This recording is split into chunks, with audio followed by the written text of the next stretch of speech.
The Talmud is a really important book in Jewish thought. It's a huge collection of discussions and explanations of Jewish law, ethics, customs, and history. It took centuries to put together, and it's like a guidebook for Jewish life.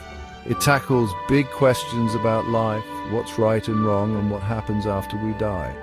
One of those big questions is, do people who have died still know about the world of the living? The Talmud has some interesting ideas about this. A part of the Talmud, called Tractate Shabbat, says, "We don't comfort mourners while the person who died is still in the house." This makes it seem like the person who died knows about the mourning rituals happening around them. The Talmud then talks about eulogies, suggesting that the dead are there and can hear the nice things people say about their lives.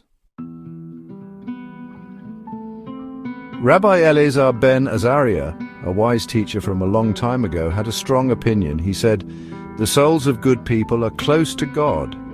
This makes it sound like good people at least are still aware after they die. But another teacher, Ravina, questioned this. He asked how Ben Azariah could know for sure. This shows how complicated this topic is and that there's no single answer everyone agrees on.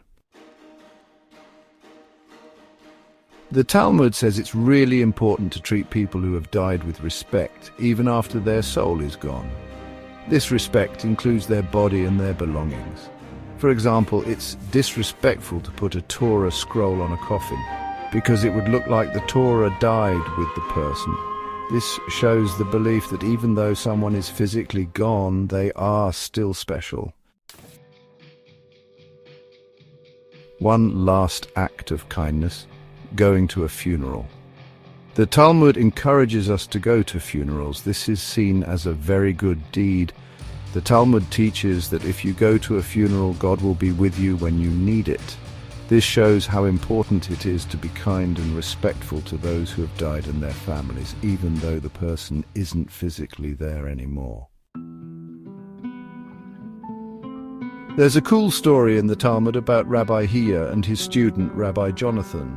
Rabbi Hiyya, when he was old, asked his student to visit his grave after 12 months and say a specific prayer. When Rabbi Jonathan did this, he heard a voice, maybe Rabbi Hiyya's, answering his prayer.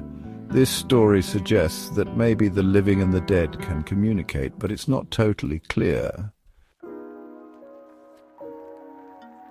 The Talmud has lots of stories that suggest the dead know what the living are doing. One story tells of a man who promised to give money to charity while standing near his deceased father. When the man didn't keep his promise, his father came to him in a dream and told him off. This story, and others like it, suggest that the dead are still connected to the world and are affected by what living people do.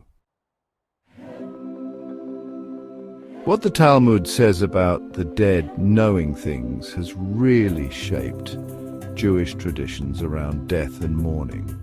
The belief that the dead are still somewhat aware makes it important to honor them through prayer, good deeds, and living a good life.